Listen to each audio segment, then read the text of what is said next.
Let's begin with this fragile ceasefire. Yes, in the Middle East, Iran is accusing the U.S. and Israel of violating the agreement following deadly Israeli strikes in Lebanon targeting Hezbollah. Now, this comes ahead of this weekend's peace talks between the U.S. and Iran and Pakistan. Speaking in Hungary yesterday, Vice President J.D. Vance downplayed what he called the, quote, choppiness around the ceasefire.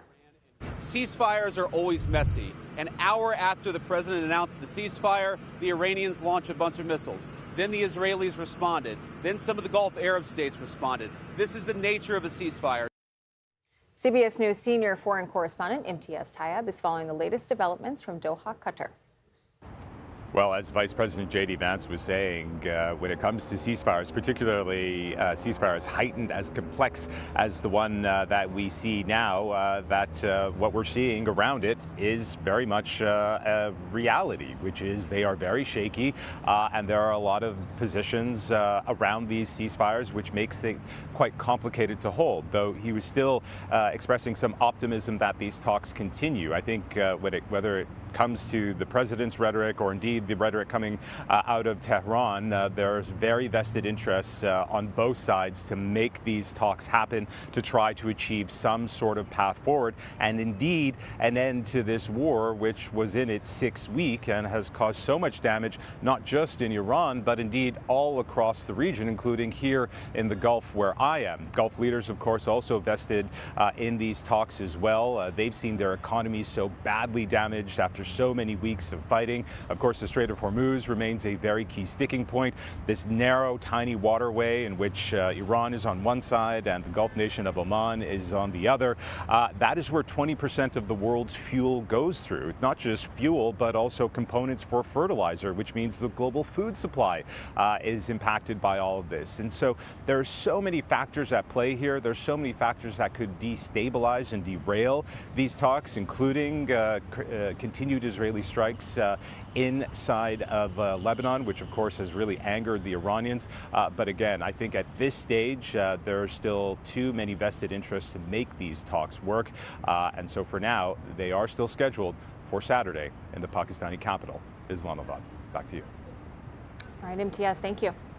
CBS News Chief White House correspondent Nancy Cordes joins us now to talk more about all this. So, Nancy, the president says U.S. military assets will remain in the Middle East. What are you hearing from the White House about when potentially we could see an end to this war? They are going to stay in place. They're also going to stay. Well, as of right now, Vice President Vance is still slated to attend these talks in Pakistan on Saturday. And in order to get there Saturday, it's a long way away, he'd have to leave tomorrow. So as of right now, all things are go, even though the Iranians are sending some mixed messages about whether they even plan to attend because they're angry that Israel is still firing upon Lebanon. They say Lebanon was part of the ceasefire.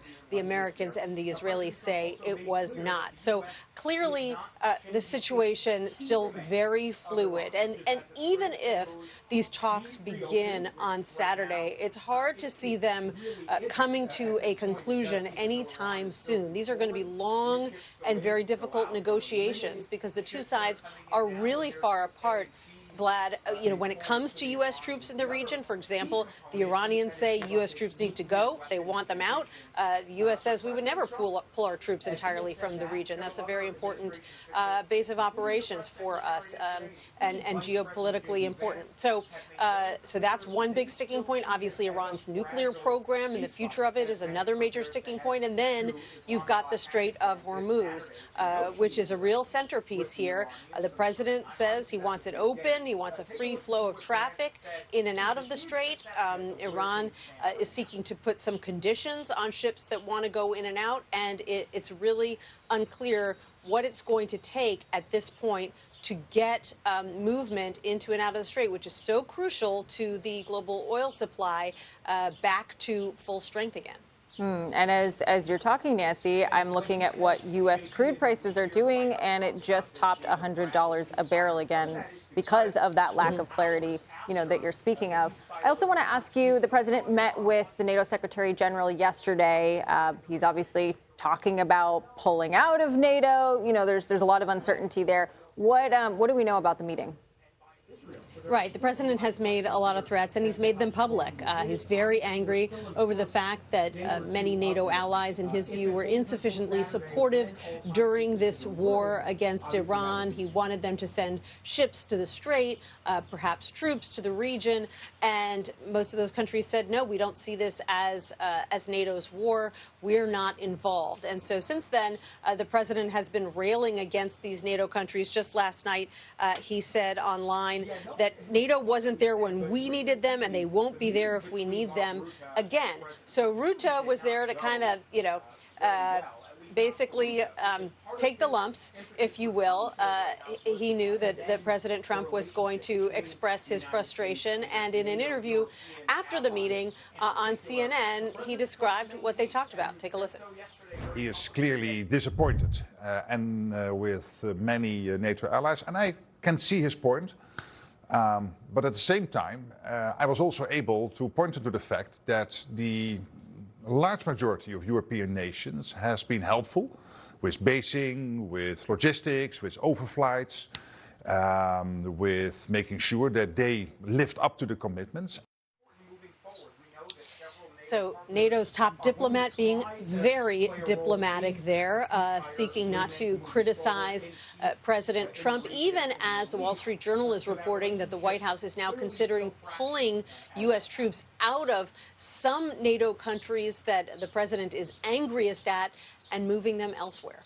Nancy, before you go, so I wonder if there are people within the White House who are part of the administration who would never obviously contradict or go against the president publicly around this issue of NATO, but who privately continue to believe in the alliance, continue to believe it is vital in maintaining the balance of power in the United States. And the reason I asked that is I saw that Wall Street Journal report. I also saw something else, I think, in Politico that suggested that the president might consider removing bases from Spain, which refuses to pay that 5%, but also won't allow the U.S. to use its bases to conduct some military operations around this war with Iran. And the idea was that if there is even a traditional Republican who's elected in 2028 or a Democrat, that the damage done to NATO by this president has been irreparable. And I wonder if there are people in the White House who are saying to the president privately, this is not a good thing to remove the United States from this alliance.